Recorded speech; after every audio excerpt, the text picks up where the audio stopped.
é o Senhor Jesus, Cordeiro que a morte conquistou.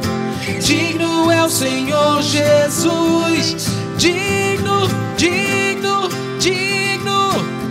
Incrível graça é, amor que não tem fim, o meu lugar tomou, levou a minha cruz, sua vida entregou, e liberdade deu. Oh, Jesus, eu canto, tudo tu és pra mim.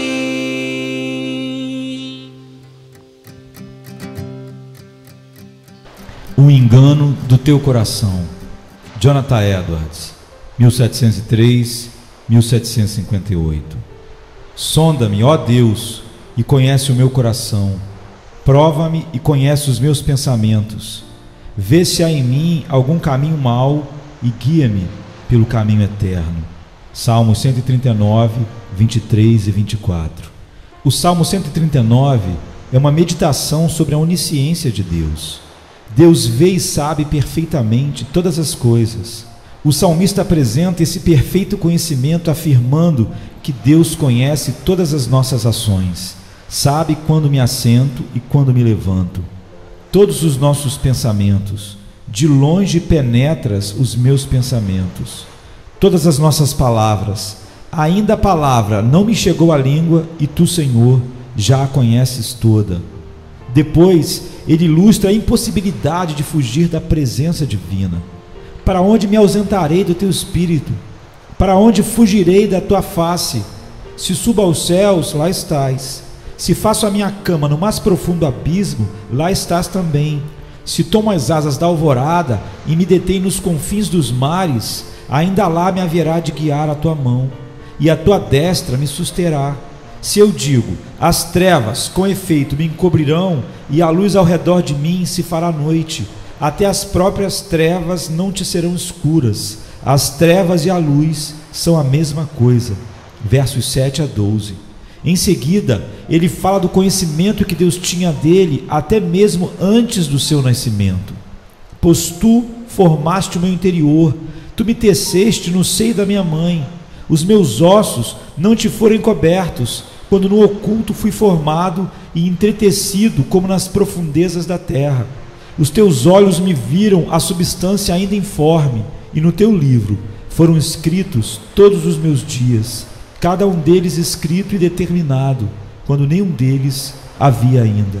Versos 13, 15 e 16. Depois disso, o salmista observa o que deve ser inferido como uma consequência necessária da onisciência de Deus. Tomara, ó Deus, desses cabo do perverso, no verso 19. Finalmente, o salmista faz uma aplicação prática da sua meditação sobre a onisciência de Deus. Ele implora para que Deus o sonde e o examine e veja se há nele algum caminho mau e que o guie pelo caminho eterno. Obviamente, o salmista não está implorando que Deus o sonde para que Deus possa obter alguma informação. O objetivo de todo o salmo é a declaração de que Deus sabe todas as coisas. Por essa razão, o salmista está orando para que Deus o sonde, a fim de que o próprio salmista possa ver e ser informado do pecado do seu próprio coração. Davi, obviamente, examinou seu próprio coração e seus caminhos, mas não confiou nisso. Ele ainda temia que pudesse ter algum pecado desconhecido, que tivesse escapado da sua própria sondagem, então pediu para que Deus o examinasse. Em outro lugar, Davi escreveu: quem há que possa discernir as próprias faltas? Absolve-me das que me são ocultas. Salmo 19, 12. Quando disse faltas ocultas, ele quis dizer que elas lhes eram secretas, aqueles pecados que tinha, mas não era consciente deles. Todos nós deveríamos nos preocupar em saber se vivemos com algum tipo de pecado que até nós mesmos desconhecemos. Se alimentarmos algum desejo secreto ou negligenciamos algum dever espiritual, nossos pecados escondidos são tão ofensivos a Deus e o desonram tanto quanto os conhecidos, evidentes e os notórios. Desde que somos tendentes ao pecado e o nosso coração está cheio deles, devemos tomar um cuidado especial para evitar aqueles que são insolentes, involuntários e cometidos na ignorância. Por que as pessoas vivem no pecado sem saber? Nosso problema em reconhecer se há em nós algum caminho mau não é por falta de luz externa. Certamente Deus não falhou em nos dizer clara e abundantemente quais são os maus caminhos. Ele nos deu mandamentos mais do que suficientes que mostram o que deveríamos e o que não deveríamos fazer, e eles estão claramente colocados diante de nós na sua palavra. Então, nossa dificuldade em conhecer nosso próprio coração não é pelo fato de nos faltarem normas adequadas. Como é possível as pessoas viverem de maneira que desagradam a Deus e, no entanto, parecerem completamente insensíveis a isso e seguirem em frente totalmente esquecidas de seus pecados? Diversos fatores contribuem para essa tendência maligna da humanidade. Primeira, a natureza cega e enganosa do pecado. O coração humano é cheio de pecado e corrupção, e a corrupção tem um efeito espiritual de cegueira. O pecado sempre carrega um grau de obscuridade. Quanto mais ele prevalece, mais ele obscurece e ilude a mente. Ele nos cega para a realidade que está no nosso próprio coração. Assim, o problema não é, em absoluto, a falta da luz da verdade de Deus. A luz brilha suficientemente ao nosso redor, mas a falha está nos nossos olhos. Estão obscurecidos e cegos pela incapacidade mortal que resulta do pecado. O pecado engana facilmente porque controla a vontade humana e isso altera o julgamento.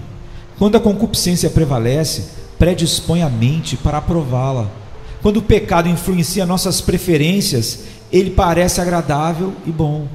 A mente é naturalmente predisposta a pensar que tudo que é agradável é correto. Portanto, quando um desejo pecaminoso vence a vontade, também lesa o entendimento.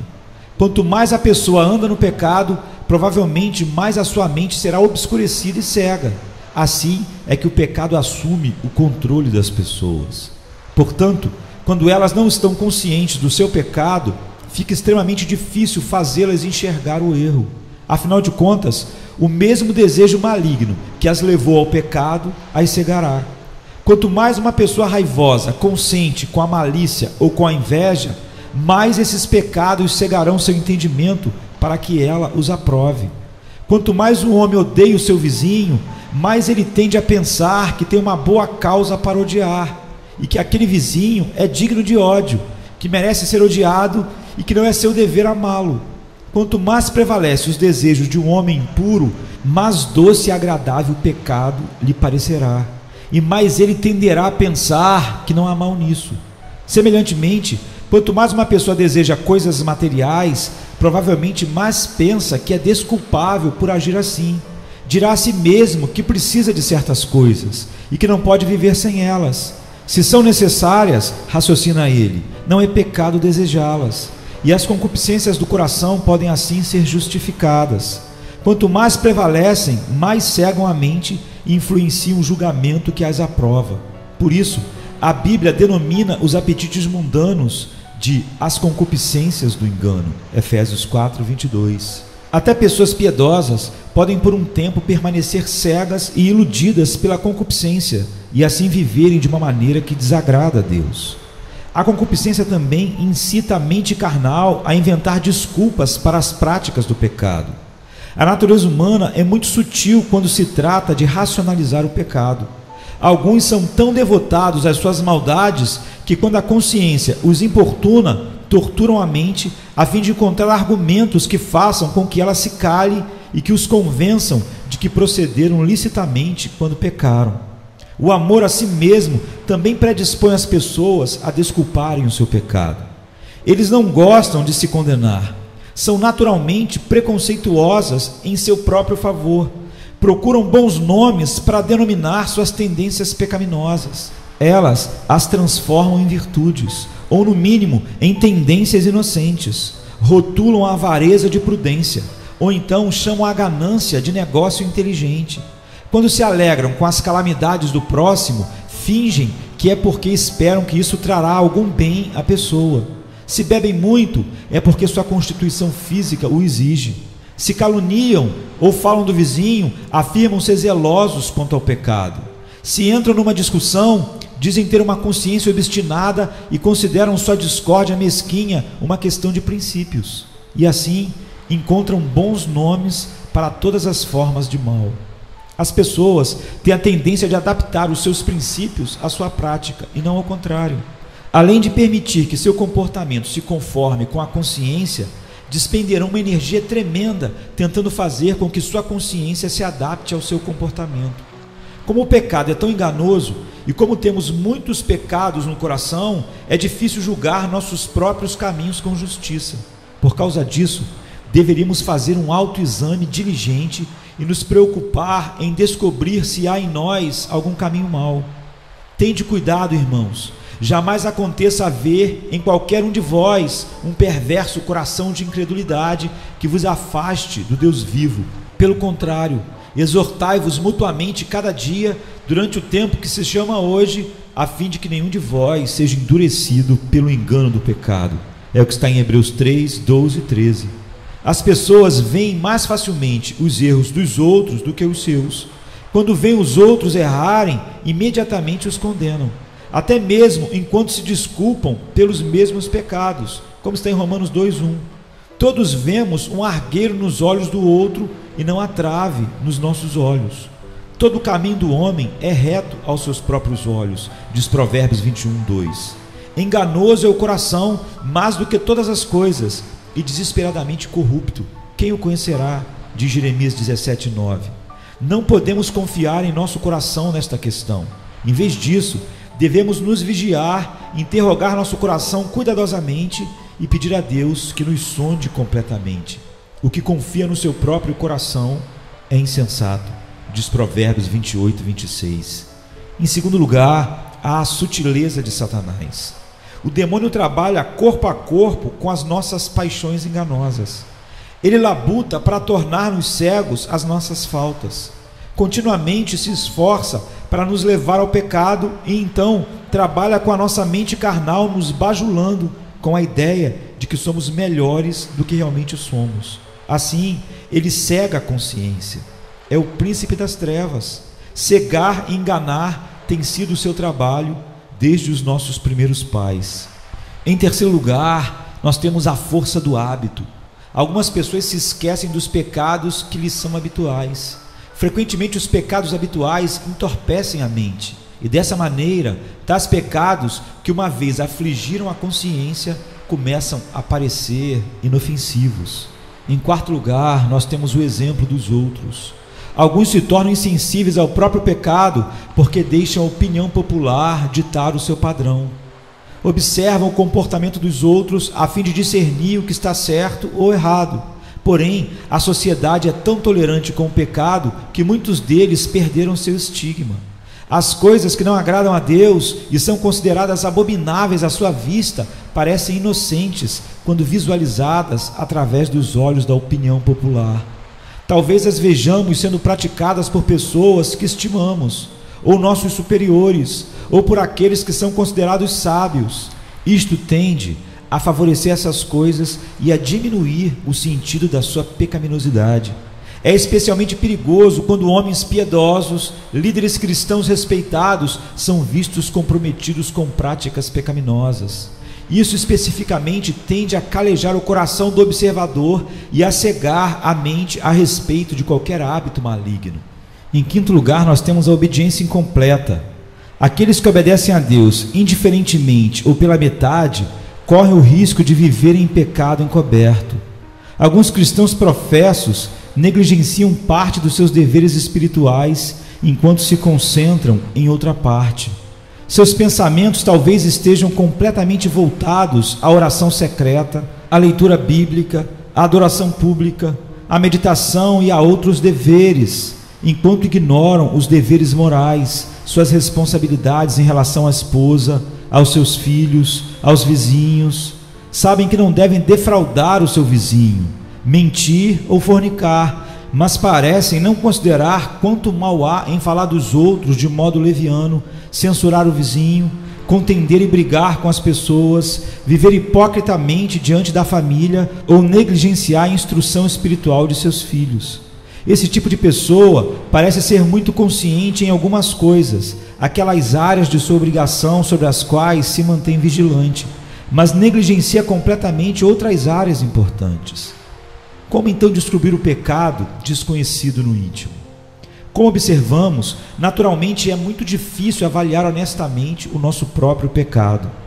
Mas se estivermos realmente preocupados com isso, se formos rígidos e sondarmos totalmente o nosso coração, podemos, na maioria das vezes, descobrir o pecado no íntimo. As pessoas que querem agradar e obedecer a Deus, com toda a luz que desfrutamos, certamente não precisam continuar nos caminhos pecaminosos por causa da ignorância. É verdade que o nosso coração é muito enganoso, mas Deus, em sua santa palavra, nos deu luz suficiente para o estado de trevas em que nos encontramos. Por meio do cuidado e da averiguação, podemos conhecer nossas responsabilidades espirituais e saber se estamos vivendo em algum caminho mau. Todo aquele que tem algum amor a Deus ficará grato pela ajuda bíblica nesta questão. Tais pessoas estão preocupadas em andar em todas as coisas que Deus queria que andassem, como agradá-lo e honrá-lo. Se a vida delas, de alguma maneira, ofende a Deus, terão prazer em saber disso e de maneira nenhuma optam por ocultar de si mesmas o próprio pecado. Também, aquele que pergunta com sinceridade: o que eu devo fazer para ser salvo? Irá querer identificar o pecado em sua vida, já que é o pecado que o separa de Cristo. Há duas maneiras pelas quais chegamos ao conhecimento do nosso pecado. Em primeiro lugar, o conhecimento da lei de Deus. Se você deseja saber se vive em pecados desconhecidos, deve familiarizar-se totalmente com o que Deus quer de você. Na Bíblia, Deus nos deu normas perfeitas e verdadeiras pelas quais devemos andar. Ele expressou seus preceitos clara e fartamente. Assim, somos capazes de saber, a despeito das nossas trevas e desvantagens espirituais, exatamente o que Ele requer de nós. Que revelação da mente divina completa e abundante nós temos nas Escrituras. Quão clara é em nos instruir sobre como nos comportar, quão frequentemente seus preceitos são repetidos e quão explicitamente são revelados de várias maneiras a fim de que pudéssemos entendê-los completamente. Mas que proveito há em tudo isso se negligenciarmos a revelação de Deus e não nos esforçarmos em nos inteirar dela? Que proveito há em se ter princípios piedosos se ainda não os conhecemos? Porque Deus revelaria a sua mente se não nos importamos em saber o que ela é.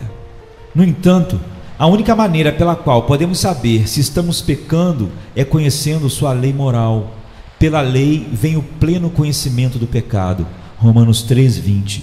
Entretanto, se não queremos continuar desagradando a Deus, devemos estudar diligentemente os princípios do certo e do errado que Ele revelou. Devemos ler e pesquisar muito mais as Santas Escrituras. E devemos fazer isso com a intenção de conhecer todo o nosso dever. Assim, a palavra de Deus pode ser lâmpada para os nossos pés e luz para os nossos caminhos, como está no Salmo 119, 105.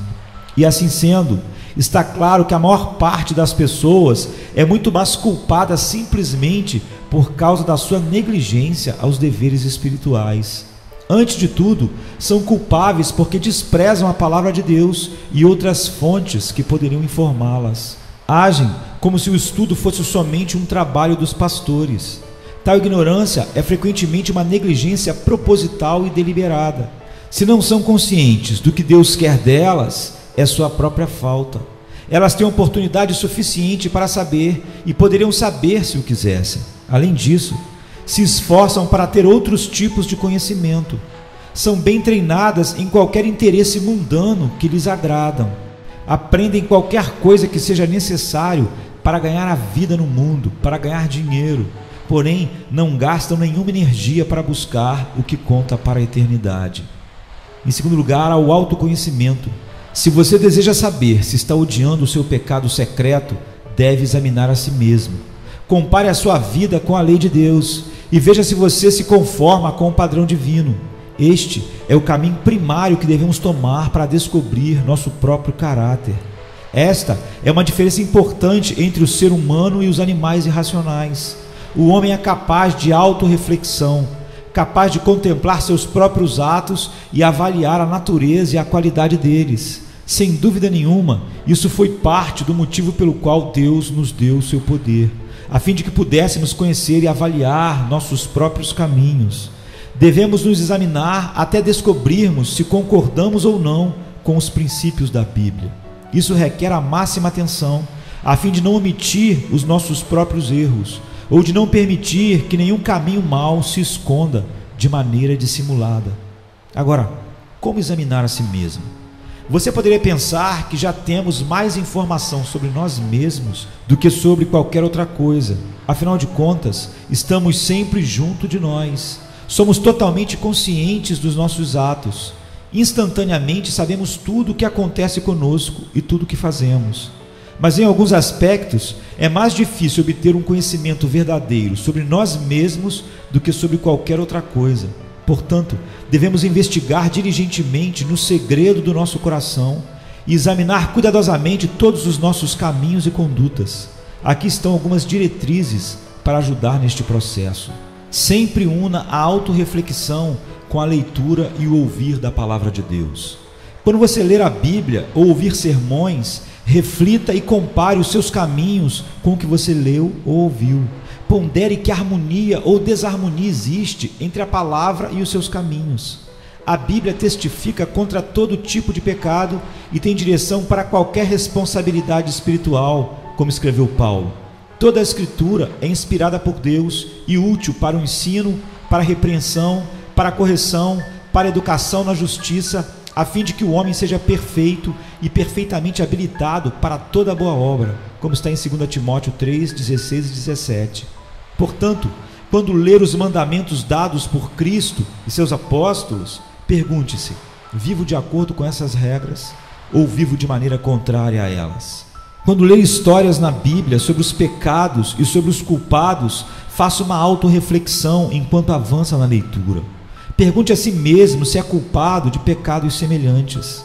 Quando ler como Deus reprovou o pecado de outros e executou julgamento por seus pecados, questione se você merece punição semelhante. Quando ler os exemplos de Cristo e dos santos, questione se você vive de maneira contrária aos exemplos.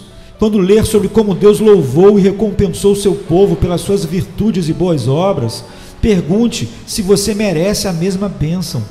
Faça uso da palavra como um espelho pelo qual você examina cuidadosamente a si mesmo e seja um praticante da palavra, como diz Tiago 1, 23 e 25. Poucos são aqueles que fazem como deveriam. Enquanto o ministro testifica contra o pecado, a maioria está ocupada pensando em como os outros falham em estar à altura da pregação, à altura da palavra de Deus.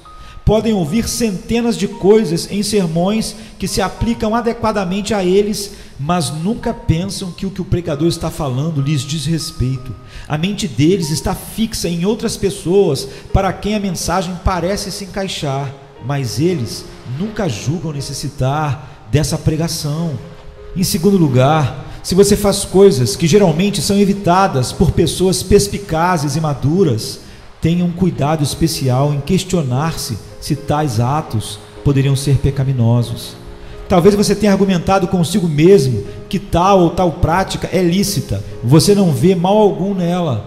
Porém, se a coisa é geralmente condenada por pessoas piedosas, com certeza isso parece suspeito. Será prudente de sua parte considerar conscientemente se isso desagrada a Deus. Se uma prática não é aprovada por aqueles que, em tais casos, em geral, provavelmente são mais corretos, você deveria considerar com maior cuidado se a coisa em questão é lícita ou ilícita. Em terceiro lugar, pergunte a si mesmo se no seu leito de morte terá lembranças agradáveis em relação à maneira que você viveu. Pessoas saudáveis frequentemente aceitam o que não se aventurariam a fazer se pensassem que logo estariam perante o Senhor. Pensam na morte como algo distante. e assim acham muito mais fácil tranquilizar a consciência sobre o que estão fazendo no presente. Porém, se pensassem que poderiam morrer logo, não achariam tão confortável contemplar o Senhor com tais atos. A consciência não é facilmente cegada e silenciada quando o fim da vida parece iminente.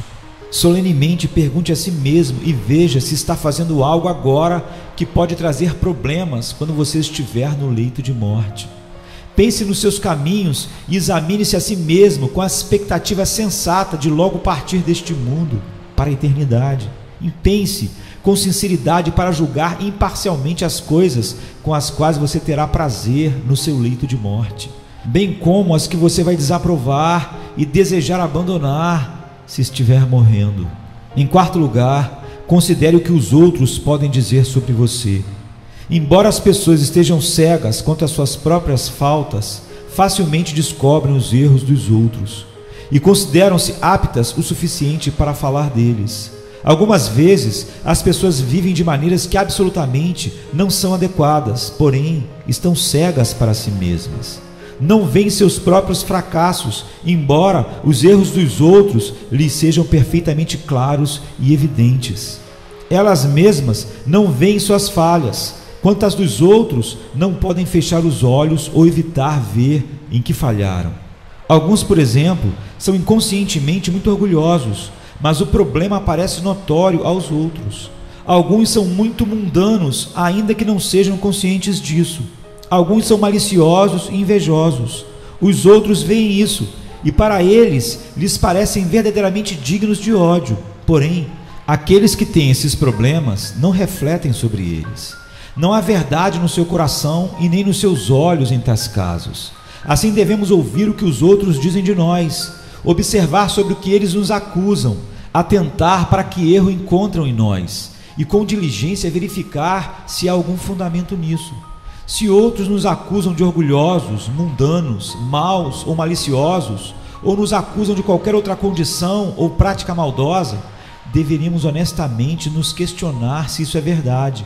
A acusação pode nos parecer completamente infundada e podemos pensar que os motivos ou o espírito do acusador está errado. Porém, a pessoa perspicaz verá isso como uma ocasião para um autoexame.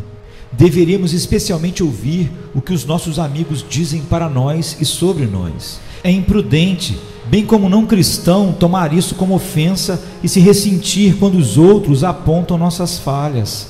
Leais são as feridas feitas pelo que ama, porém os beijos de quem odeia são enganosos, diz Provérbios 27:6.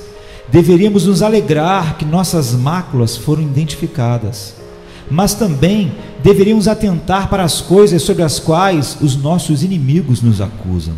Se eles nos difamam e nos insultam descaradamente, até mesmo com uma atitude incorreta, deveríamos considerar isso como motivo para uma reflexão no íntimo e nos perguntar se há alguma verdade no que está sendo dito.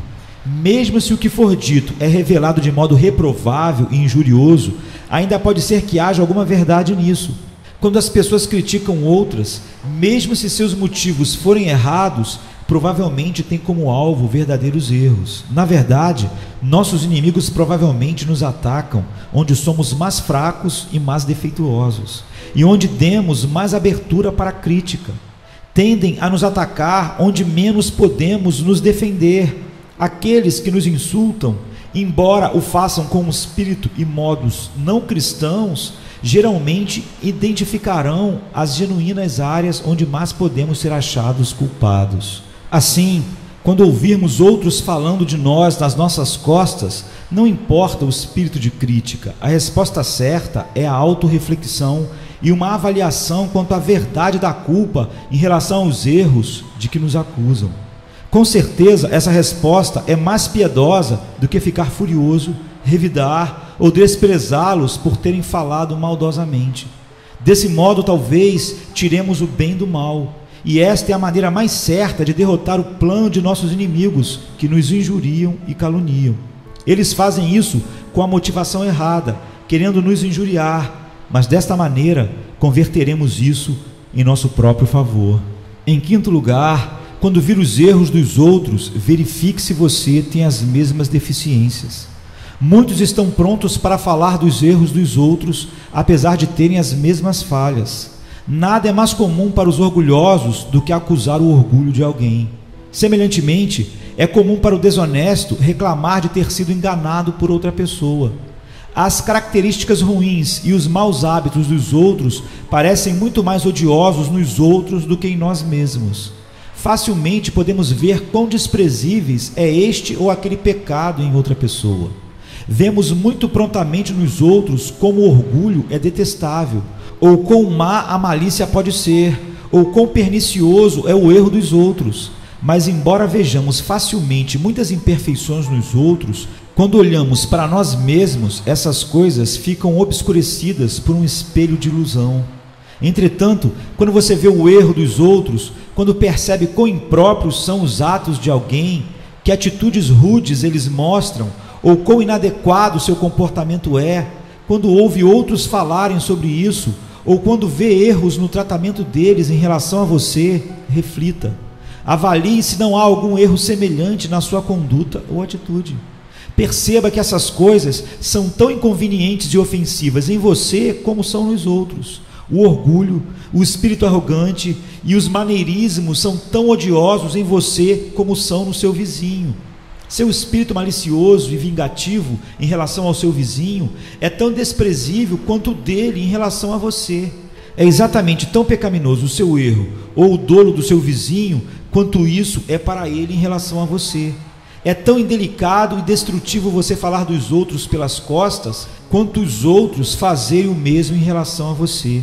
E em sexto lugar, avalie como os outros são cegos em relação aos próprios pecados e pergunte a si mesmo se você sofre do mesmo tipo de cegueira.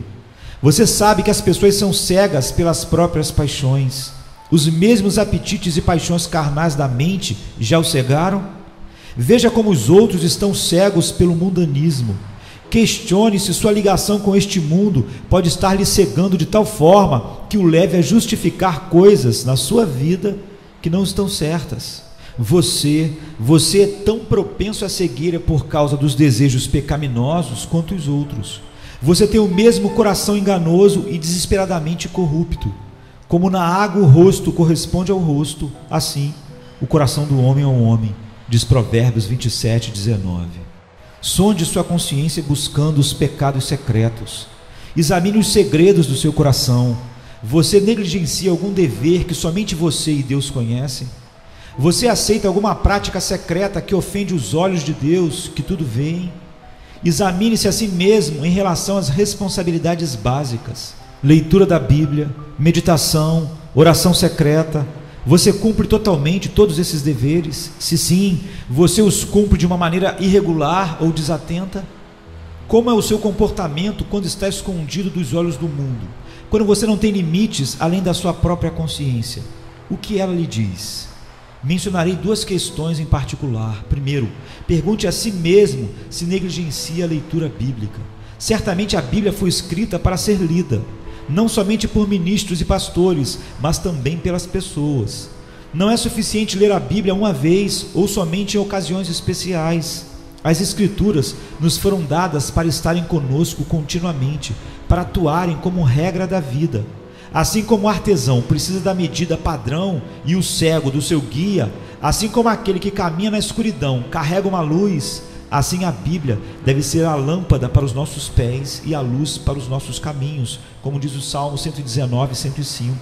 Josué 1,8 diz: não cesses de falar deste livro da lei, antes medita nele dia e noite, para que tenhas cuidado de fazer segundo tudo quanto nele está escrito. Então farás prosperar o teu caminho e serás bem-sucedido. Deuteronômio 6, 6 e 9 ordenou aos israelitas: estas palavras que hoje te ordeno estarão no teu coração, tu as inculcarás a teus filhos, e delas falarás assentado em tua casa, e andando pelo caminho, e ao deitar-te, e ao levantar-te. Também as atarás como sinal na tua mão, e te serão por frontal entre os olhos, e as escreverás nos umbrais da tua casa e nas tuas portas. Da mesma maneira, Cristo nos ordenou a buscar as Escrituras, como está em João 5,39. São estas as minas que temos que cavar a fim de alcançarmos os tesouros escondidos. Você negligencia este dever. Em segundo lugar, pergunte a si mesmo se secretamente você está entretendo alguma paixão sensual. Há muitas maneiras e muitos graus de agradar a nossa concupiscência carnal, mas cada um deles está provocando a um Deus que é santo. Você até mesmo se reprime de um prazer indecente, mas de vez em quando, de algum modo, você gratifica suas paixões e se permite testar a doçura de um prazer ilícito? Você percebe que ofende a Deus até mesmo quando faz isso apenas em pensamento e imaginação? Você é culpado desse pecado? Agora olhe para o perigo do pecado não abandonado. As instruções para você autoexaminar-se quanto a algum pecado do qual você não esteja ciente já foram dadas. Como estão as coisas na sua vida? Você acha que está vivendo em algum caminho mau? Não estou perguntando se você está livre do pecado. Isso não é o esperado, pois não há quem não peque, como diz 1 Reis 8,46. Mas há algum tipo de pecado incorporado a seu estilo de vida e prática?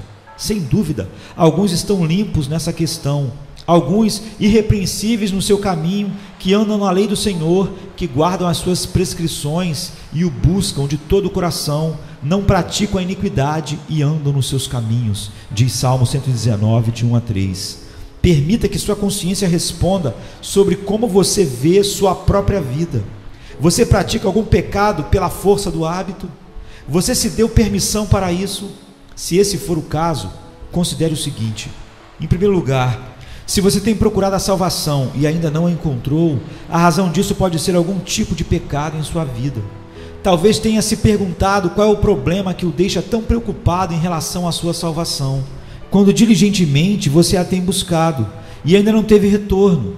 Muitas vezes já implorou a Deus e Ele ainda não atentou para você. Outros recebem conforto, mas você ainda permanece em trevas.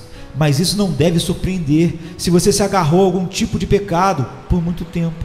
Não é isso uma razão suficiente para que todas as suas orações e todas as suas pretensões deixem de ser atendidas? Se você tem tentado reter seu pecado enquanto busca o Salvador, você não está buscando a salvação de maneira correta nem verdadeiramente. O caminho certo é abandonar sua perversidade. Se você tem algum membro corrupto e não o corta fora, corre o risco de ele o levar para o inferno, como diz Cristo em Mateus 5, 29 e 30. Em segundo lugar, se a graça parece estar definhando ao invés de florescer na sua alma, talvez a causa disso seja algum tipo de pecado. A maneira de crescer na graça é andar em obediência e ser muito determinado nisso. A graça vai florescer no coração de todo aquele que vive dessa maneira. Se você vive em algum caminho mau, ele será como uma doença incubada, sugando sua vitalidade. O pecado então o manterá pobre, fraco e desfalecido. Basta que um pecado seja praticado habitualmente para anular sua prosperidade espiritual e frear o crescimento e a força da graça em seu coração. Ele entristecerá o Espírito Santo, como diz Efésios 4:30. Ele impedirá a boa influência da palavra de Deus. O tempo que ele permanecer será como uma úlcera, que o mantém fraco e deficiente, embora você se alimente da melhor e mais proveitosa comida espiritual, ouvindo muitos sermões, bons sermões. Em terceiro lugar, se você caiu em grande pecado, talvez algum tipo de pecado na sua vida tenha sido a raiz fundamental do seu grande fracasso. Uma pessoa que não evita o pecado e não é meticulosamente obediente, não pode ser guardada dos grandes pecados. O pecado em que vive será sempre uma abertura, uma porta aberta pela qual Satanás encontrará a entrada. É como uma brecha na fortaleza por onde o inimigo pode entrar e encontrar seu caminho. Se você caiu num pecado terrível, talvez seja essa a razão. Ou se você permite algum tipo de pecado como um escape para a sua corrupção, ele será como uma brecha numa represa, que, se abandonada, se abrirá sempre mais e mais, até que não seja mais possível contê-la. Em quarto lugar, se você vive em trevas espirituais, sem sentir a presença de Deus, a razão disso pode ser algum tipo de pecado. Se você lamenta não ter um pouco da doce comunhão com o Senhor, se sente que Deus o desertou, se Deus parece ter lhe escondido sua face e raramente lhe mostra evidências da sua glória e graça, ou se parece que você foi deixado tateando e vagueando no deserto, essa pode ser a razão. Talvez você clame a Deus frequentemente, talvez você passe noites em claro e dias tristes. Se está vivendo dessa maneira, é muito provável que essa seja a causa, a raiz dos seus desenganos, o seu Acã, o causador de problemas que ofende a Deus e traz tantas nuvens de trevas sobre sua alma. Você está entristecendo o Espírito Santo e por isso você não recebe o seu conforto. Cristo prometeu que se revelaria aos seus discípulos, mas com a condição de que eles guardassem os seus mandamentos.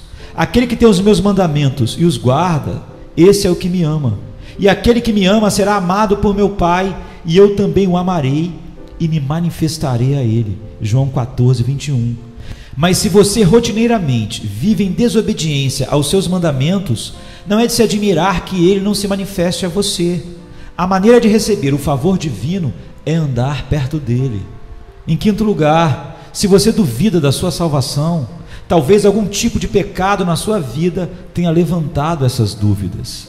O melhor jeito de se ter a clara evidência de sua salvação é por meio de um andar junto a Deus. Isso, como já notamos, é também a maneira de se ter a graça florescente e florescendo na alma. E quanto mais graça vigorosa de Deus em nós, mais provável é que seja vista. Mas se você vive com algum tipo de pecado, não é de surpreender que isso diminua grandemente a sua certeza. Afinal de contas, isso subjuga o exercício da graça e esconde a luz da face de Deus. E pode acontecer de você nunca saber se é um verdadeiro cristão, até que tenha abandonado totalmente o pecado no qual vive. Em sexto lugar, se Deus o reprovou, talvez algum tipo de pecado em sua vida explique o motivo. Provavelmente, a prática de um hábito pecaminoso ou o fato de tolerar um ato maldoso tenha sido a razão de ter recebido uma reprovação e um castigo doloroso. Às vezes, Deus é excessivamente severo no trato com seu povo pelos seus pecados neste mundo. Deus não permitiu que Moisés e Arão entrassem na terra prometida, porque o haviam desobedecido e pecado com seus lábios nas águas de Meribá. E como Deus foi terrível quando tratou com Davi, que aflição levou para sua família. Um dos seus filhos violentou sua irmã, outro matou o irmão e depois de expulsar seu pai do trono, na vista de todo Israel, deflorou a concubina do seu pai perante todos.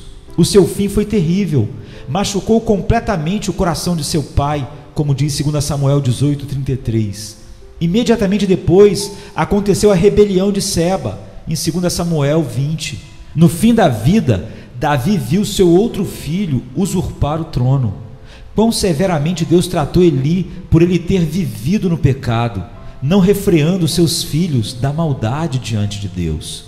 Os 2 filhos foram mortos no mesmo dia e o próprio Eli morreu violentamente. A arca foi levada cativa, como diz 1 Samuel 4. A casa de Eli foi amaldiçoada para sempre. O próprio Deus jurou que a iniquidade da casa de Eli nunca seria expiada por meio de sacrifícios e ofertas, como está em 1 Samuel 3, 13 e 14. O sacerdócio foi tirado de Eli e transferido para outra linhagem. Nunca mais houve um sacerdote na família de Eli, como diz 2 Samuel 12, 31. O motivo das repreensões divinas que recebeu é algum tipo de pecado na sua vida? Na verdade, no tocante aos acontecimentos da providência, você não pode ser julgado pelos seus vizinhos, porém, com certeza, você deveria se perguntar se Deus está contendendo com você, como diz Jó 10, 2.